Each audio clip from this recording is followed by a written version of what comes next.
文哲，你还记得第一次见我吗？那一天，我还差点不见你。如果你不见我，那你就不会喜欢上我了。不，我们总是会相遇的。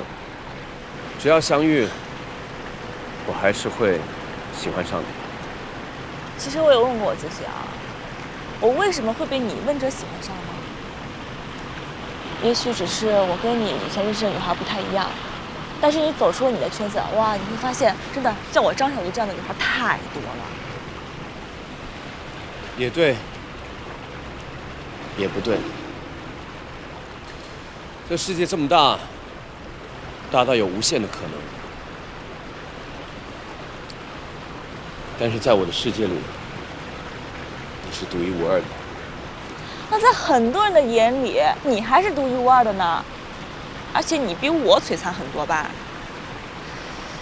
但是在那群人中，不包括我。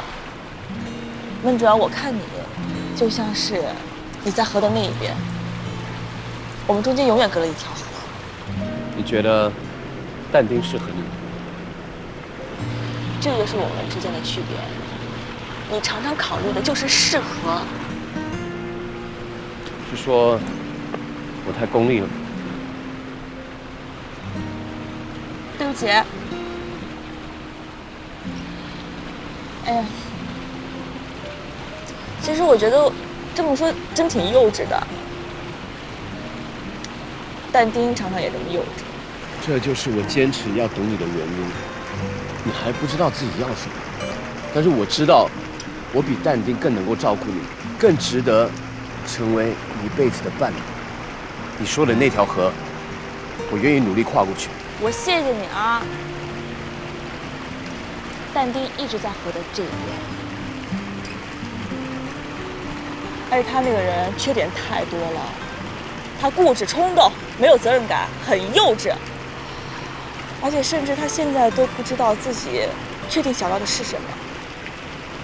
但是我就是喜欢他呀，我想要和他在一起。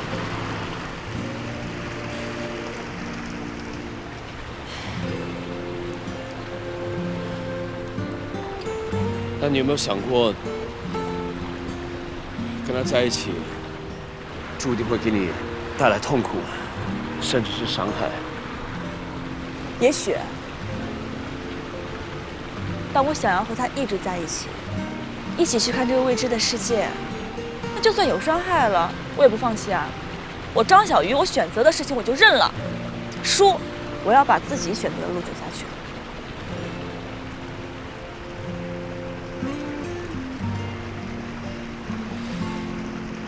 所以，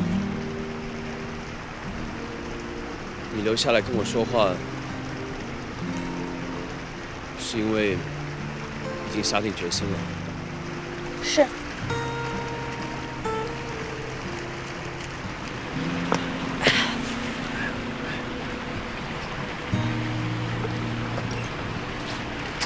文哲，我不想拖拖拉拉的。就是说，我们完全不可能，是吧？我其实一直都把你当成好朋友，就是好大哥，大哥的那种。你要是再继续这样的话，那我会把我领走了。仁泰以后我不跟了。别影响工作。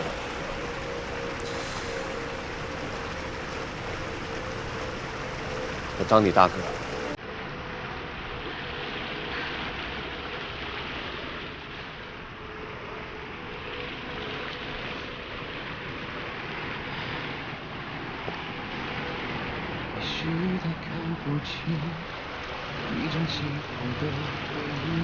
行了，大哥。回什么回？走了，走了，走了，走了，走走，回去了。拜拜，文哲。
见，师傅。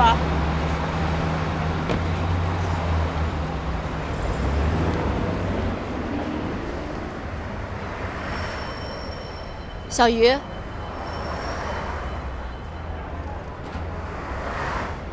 小鱼，你相信我为了打败林睿，会做出这么危险的事吗？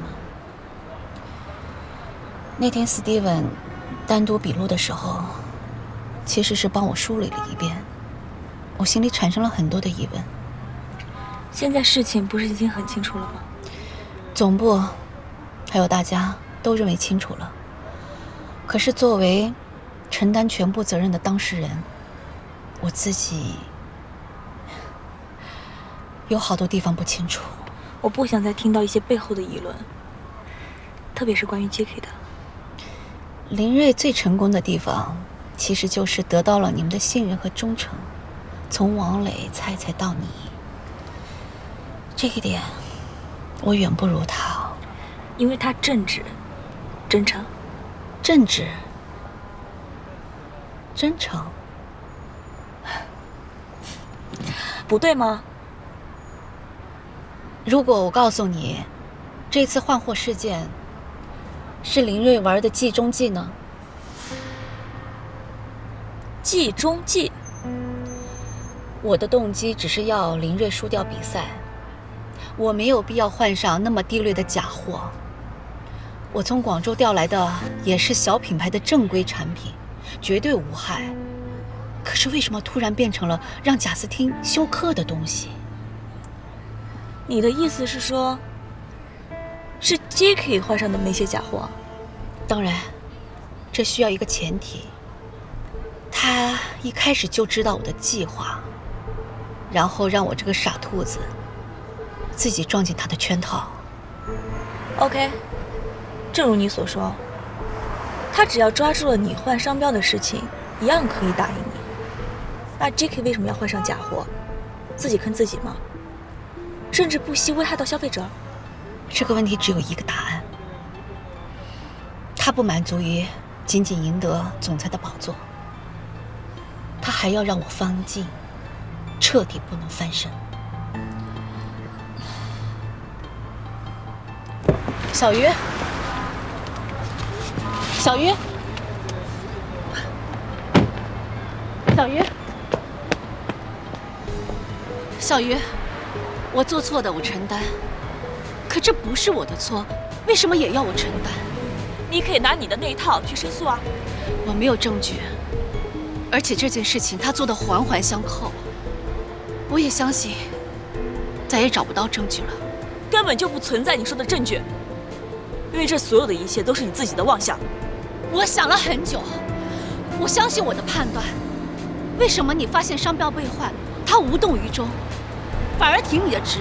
为什么苏菲会突然的检举我？为什么张伟的地址他那么快的就能找到？我是没有证据，可并不代表没有事实的真相。你为什么不直接去问问他自己？方总，我很感谢今天晚上你愿意跟我说这些话。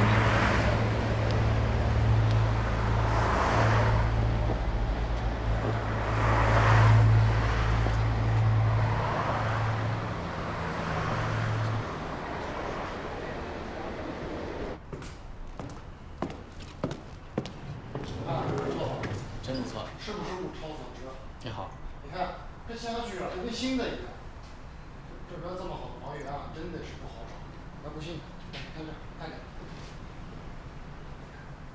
你看啊，这个是这边附近性价比最好的房子了。你看这个不错，不管是这个，看小区、楼层、朝向都不错。这是我们这边贝壳找房的估价板块。哎，你们看一下吧。哎，小姐，你是谁啊？这些家具都是新的，都是很好的东西。原来的主人用了也就2、3个月吧。啊，除了这个橱柜，他当时着急说怕耽误事儿。他挺有钱啊，耽误事儿，什么事儿这么着急啊？我呢是个讲究生活品质的人，再穷也得住得舒服。哎！这道橱柜呢是刚刚装的，稍许有点简陋啊，但是主要是着急要给自己的邻居做早饭。他说他是一个追求生活品质的人。他说他着急第二天早上要给他的邻居做早餐。胡雷锋啊，还给邻居做早饭呢。哎，不好意思，小姐，你到底是谁啊？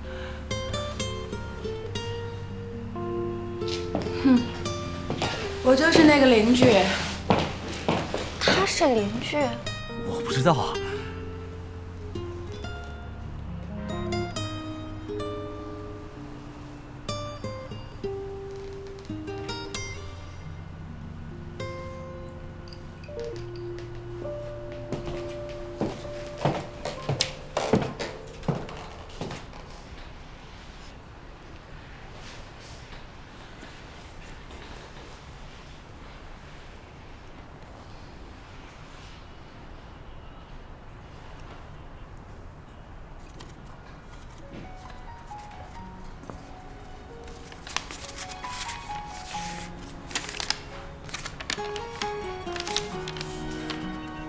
如果读信的是新搬来的租户，那么朋友，你看到的只是上一人一封永远寄不出去的情书。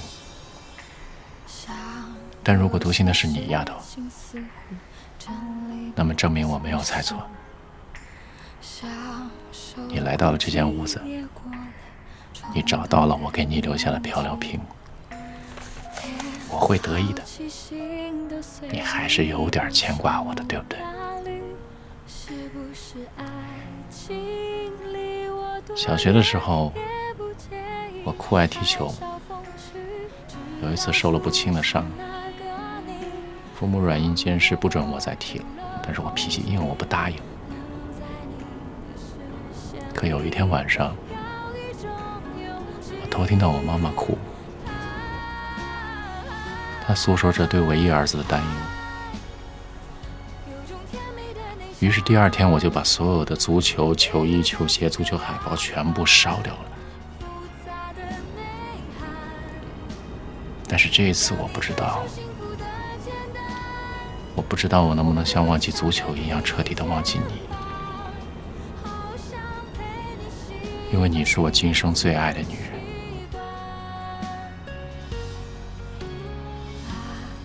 其实从酒吧里见到你开始，我是有计划的。我不求一举成功，只要化身成你身边的空气，慢慢浸润你的世界，成为你生活中的一部分，就像个老家具一样，让你永远不舍得丢。但是我失败了，也许是给我的时间太短，也许是我们真的没有缘分。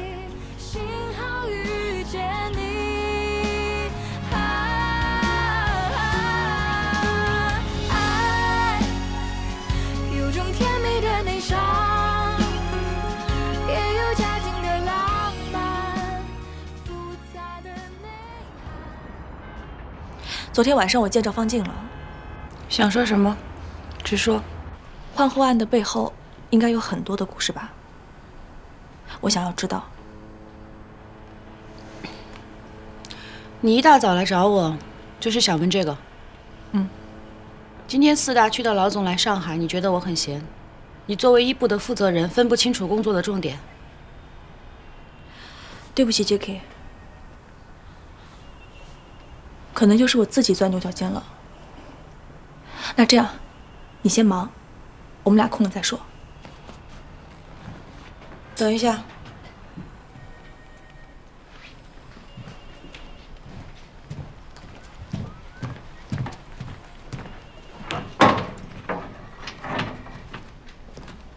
坐。我给你15分钟，让你知道你想知道的。方静跟你说的。他说的我不信。他说的是真的，从头至尾，他都被我牵着鼻子走。从头至尾。从我知道溴盐玻尿酸小安瓶即将上线的时候开始，我就已经在布局。第一步，就是要抢先拿下这款产品。第一个关键先生是阿兰，我只有当上中国区总裁，这个计划才能真正实现。而我认为，能帮我实现这个计划的人，应该是您。目前，你需要我提供什么帮助？溴盐玻尿酸小安瓶。抢到玻尿酸小安瓶，不仅仅是为了冲销售，我最看重的是它一定会深深地激怒方静。金小贝说得很对，方静很善于布局，短板是冲锋陷阵。当正面战场陷入绝望的时候，他的反应一定是盘外招。这样，我就把他引入了我的第二步棋。是你和舒总备份的监控录像。那这么说，舒婉婷什么都不知道。其实我在备份监控的时候，我还没有想好整个计划，但是我知道，只要方静有阴谋，这一步就有大用。整个计划就在你一个人的脑子里？是的。现在一部我唯一信任的人只有你，可你毕竟还不够成熟，我不能让你成为可能泄密的渠道。我早就怀疑，我们一部有方静的钉子。你的后手是连锁酒店吧？我听方静接了个电话，说的就是这个。宫希尔达知道的人就你、苏菲、肖文、董小姐，除了你以外，其他3个人都有可能是叛徒。那你又是什么时候知道那间就是苏菲的呢？林潇潇告诉我的时候。林潇潇。所以你明白为什么这一次他可以全身而退，为什么他可以是2部的临时 leader。除了你分析给肖文的那些理由，最重要的是，他在这一次的决战当中有很大的功劳。我想不明白，林潇潇，他怎么会呢？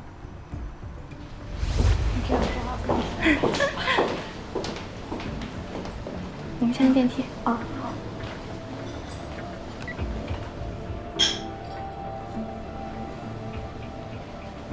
你好。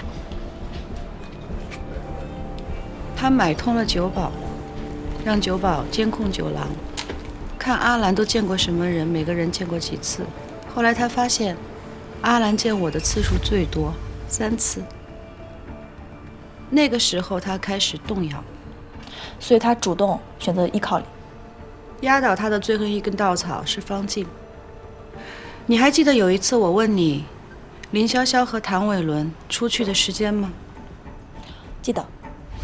林潇潇和谭伟伦出去，你知道具体时间吗？林潇潇他是6点20分和谭伟伦一起出去的，他自己8点19分一个人回来的。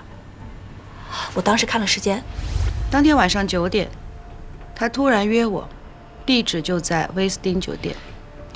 那是在他跟谭伟伦见面之后。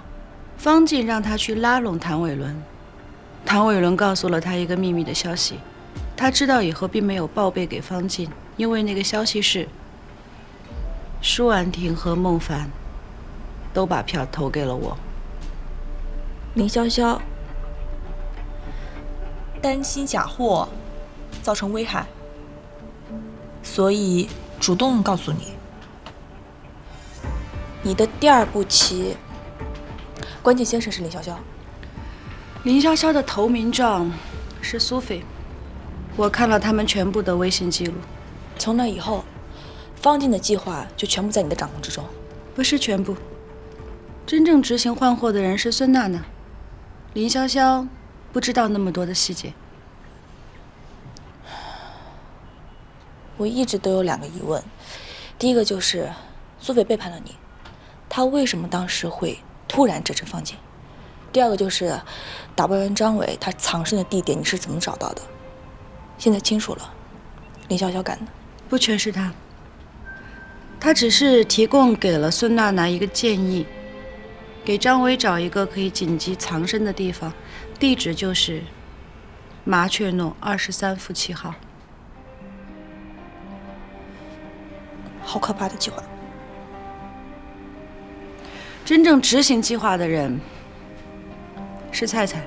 菜菜，她也在这盘棋里。我有一些担心孙娜娜不会用我们提供给她的那个地址，所以我备了一个后手是菜菜。明显我高看了孙娜娜，她警惕性不够。还有，说服苏菲指证方静的也是菜菜。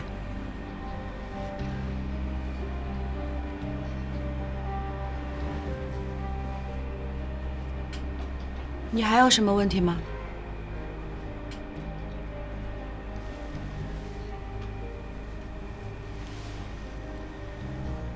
方静说的，他换的货都是无害的。可是为什么贾斯汀发生了那么严重的过敏？我不相信方静说的任何话。我想让你亲口跟我说，他撒谎。你忘了温州一战了吗？我没忘，我输得刻骨铭心。这一次我早早布局，就是不想让我自己功亏一篑。什么叫大局在握？什么叫赢定了？除了已经退出战场的舒婉婷、阿兰、孟凡，包括林潇潇，人心是最善变的。你怎么知道他们在想什么？之后又会想什么？还有所谓冠冕堂皇的业绩。如果方静还留有后手，如果他拿下我这个人，我有再高的业绩都等于零。我一开始的目标就是方静，不是业绩。可是我宁愿被方静的刀砍得体无完肤，我也不想看到贾斯汀躺在病床上。我更不愿意看到，我最不愿意看到的就是你变成方静。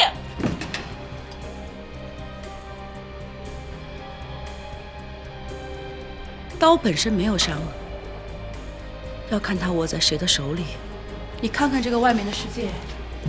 中国区总裁是我迈出去的第一步，从来没有一个亚洲人能做到 SW 的全球总裁。你想过为什么吗？这个就是你为了完成自己的理想可以付出的代价，我理解不了。你理解不了，我需要你的理解吗？如果你认为我跟方静是一样的没有底线的人，你来问我这么多干什么？站住！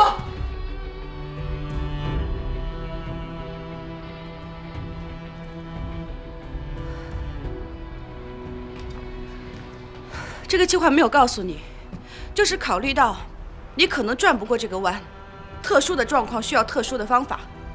你一时半会儿想不通没有关系，你可以慢慢想。但是我们都是职业的人，我不希望你把情绪带到工作当中。通知 HR 总监、行政总监，你林潇潇到我这儿来开会。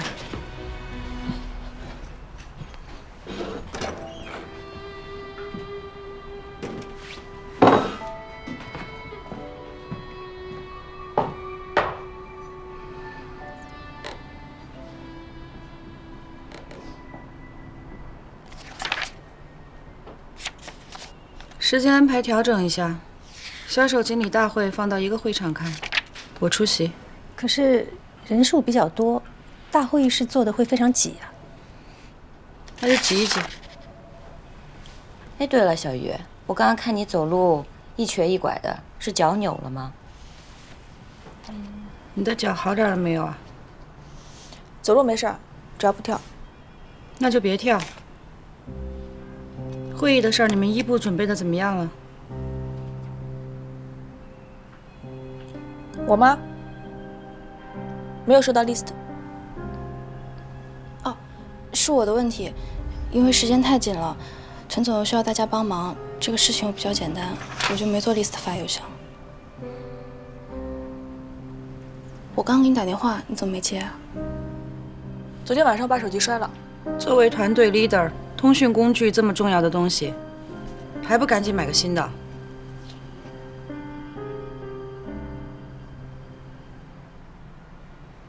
我们比较关心的呢是组织架构的问题。舒总呢人气虽短，但是他提出了一套全国的垂直管理措施。这个像林总您呢，当时竞聘的也是中国区销售总裁，结果呢，总部慧眼识人，直接把您提升到中国区总裁的位置上。在这里呢，我们先恭喜一下林总。谢谢陆总啊，直接帮我把带子去掉了。林代总呢，刚才也提了新的年度期望啊，主要呢是针对销售的，销售为王，这个是肯定的。但是呢，这个组织架构是基础，责权利不明细啊，其他的即使不说是空谈，那也是事倍功半。组织架构是我接下来想谈的一个话题。陆总心急，先把它提出来了，也好，那就先听听陆总的想法。好，我的意思是这样的啊，现在趁这个垂直管理还没有完全铺开，为了达成林代总的规定目标，我们就彻底放弃这个计划。啊 ，SW 中国的大区管理已经运营10几年了，成绩还是不错的。大家都已经轻车熟路了，把时间和精力全身心投入到销售中，这成绩出来了，林代总，您这带子不就很快可以去掉了吗？啊，这是我一家之言啊，一家之言。陆总说他是一家之言，那各位呢？谈谈你们的意见。我觉得陆总说的有些道理。目前我们的确是一静不移动。刚刚林总提到的年度规划，很有创意，很有前瞻性。我们华南区一定全力以赴完成任务。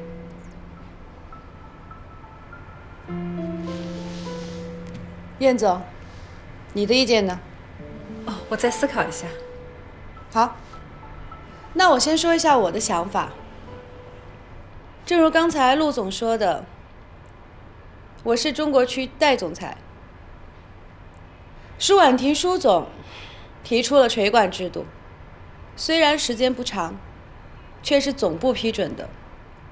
我作为 SW 中国区为期1年的代管人，不想，也不应该轻易改变既定决议，朝令夕改，绝不可取。这么说，您还是要坚持垂管，以中国区销售总监为核心，架构全国的销售垂管系统。这销售都出去了，那我们这些大区经理还管什么呀？暂时沿用舒婉婷舒总的计划，这是我的决定。暂时？我的代管期是1年啊，这正好是一个观察期，对我，对各位，对这个制度都是如此。假如1年之后我能把这个带子去掉，我有什么新的考虑，再跟各位讨论。哎，我觉得林总分析的很有道理啊，很全面。既然已经决定了，作为属下，我们必须全力配合，全力支持。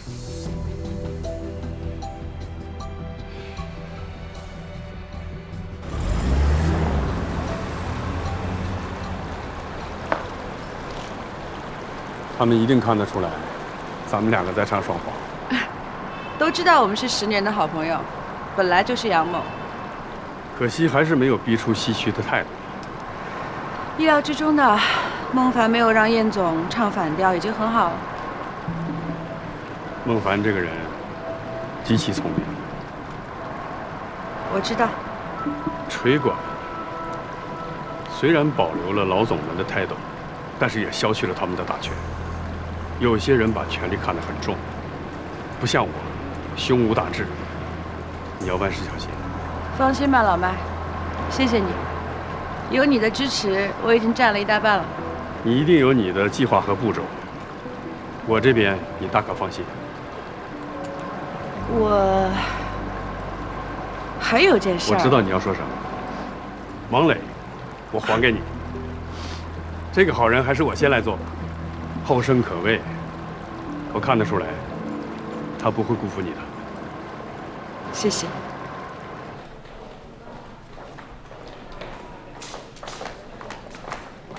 菜菜姐，好了，你这是回来上班啦？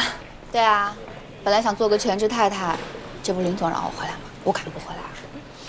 再说这女人得要有自己的事业才行。就是，再说林总怎么舍得你啊？哎，对了，王磊现在正在里面谈呢。这下好啦，做网友币都回来了。走啦。哎，菜菜姐，要不晚上请你吃饭？晚上我还要回家带孩子呢，改天我请你。嗯，好。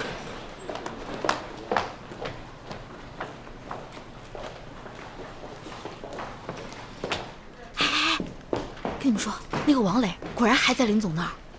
这都40分钟了，就是张小鱼也很难在林总那儿待那么长时间啊。对啊，林总，你说呢？说过多少次了，叫我潇潇，你想害死我？没错啊，你现在是我们2部的 leader， 管着方总的摊子，我们叫你林，也没错吧？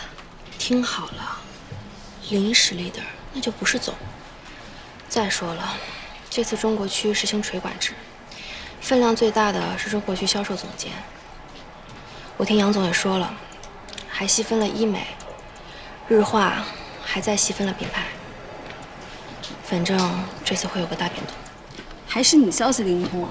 幸亏你还在，不然咱们2部啊可就垮了。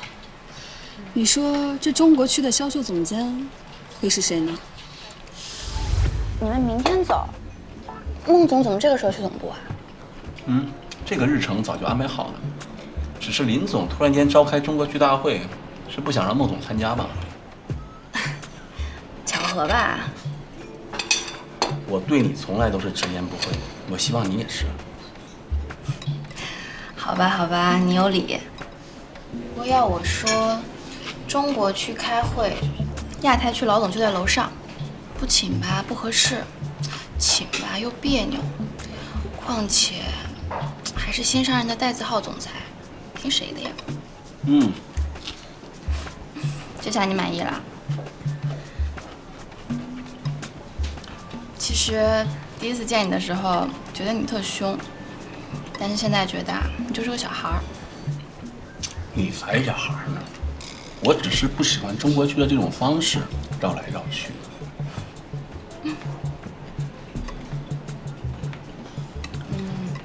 那你刚才说垂直管理那件事儿，孟总支持吗？支持，只是还没有向林总表露。为什么？这就是我跟你说的中国区的方式。我知道孟总怎么想的，他想待价而沽，他想让林总珍惜他的支持。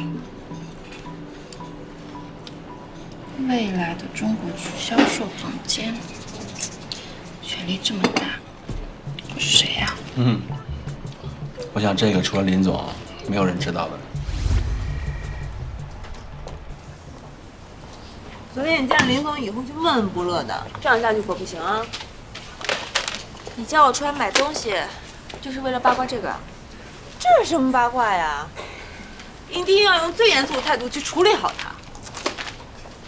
你和林总闹别扭了？我也想处理好了，可是不能当睁眼瞎吧？我实话跟你说，我跟他昨天是闹掰了，不过我没错。闹掰了？你区一个经理和中国区老总闹掰了，你疯了吧你？说你什么好啊？说说什么事儿，帮你想想办法，没准还能补救回来。我不会跟你说的，不把我当朋友，是有些事儿我根本没有办法告诉你。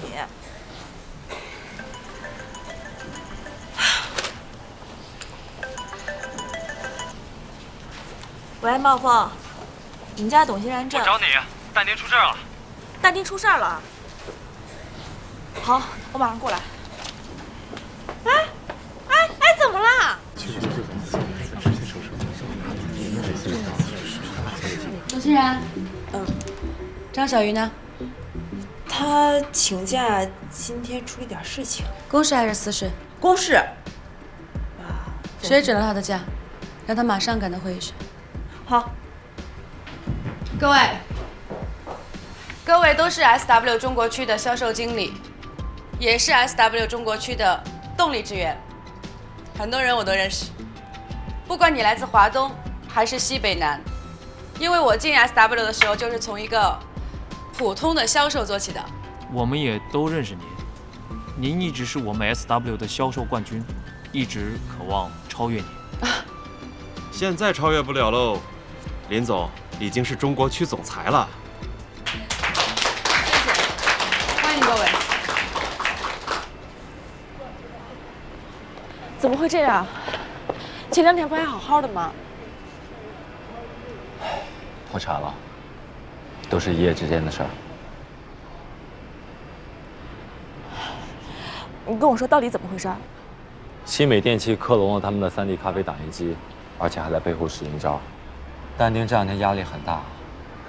昨天我刚陪他去找新美的云总谈判。我已经做过完整的测试了，你们的机器除了颜色和大小跟我们不一样，其他一模一样。错，无论是材质还是功能，我们都比你们更加优化。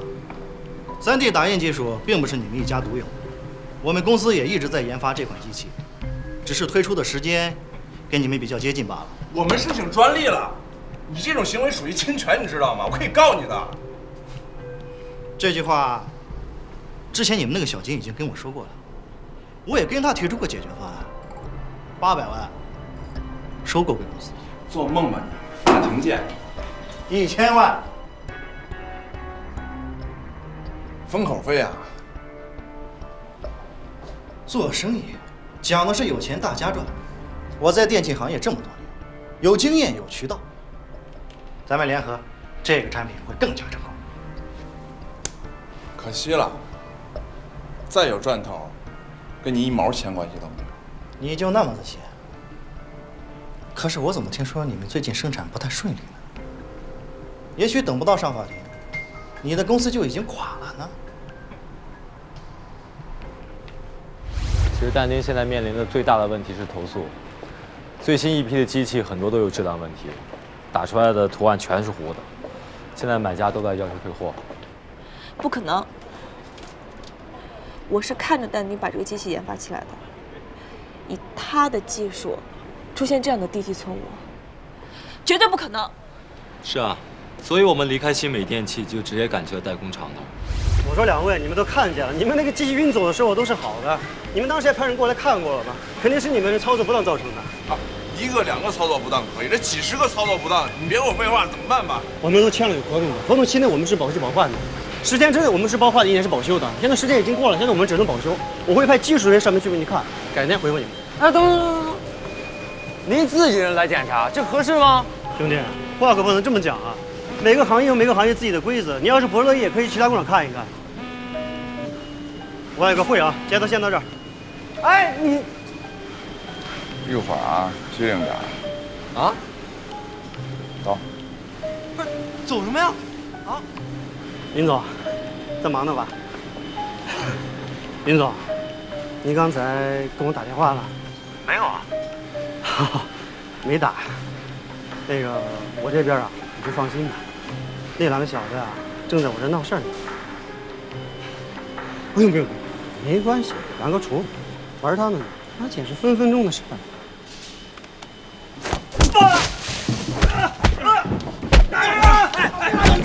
冷静，兄弟！来人了，兄弟！兄弟！打人了！啊，打人了啊！哎，我说你刚刚那么冲动干嘛呀？你再给我点时间，我肯定能给你收回来的。我找到人模拟给云总打电话，发现2个人狼狈为奸，懂了？那咱们订单怎么办呀？那个违约金呢？啊，那怎么按时交付呀？哇！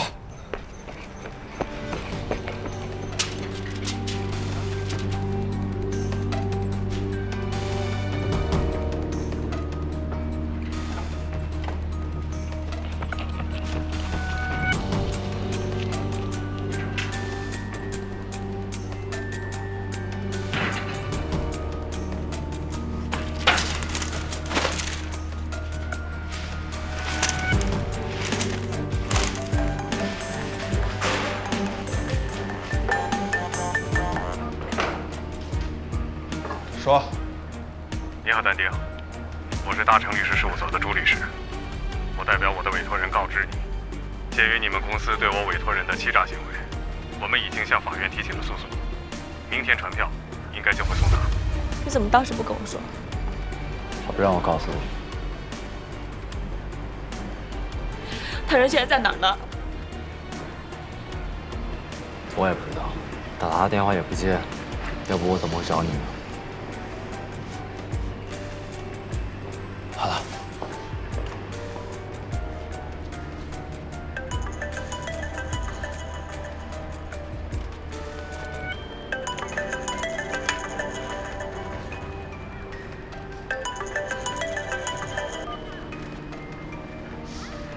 怎么不回我微信啊？全国销售经理会议，林总让你赶紧回来开会。你跟他说，我请一周病假，病假调我回来给他。分开找。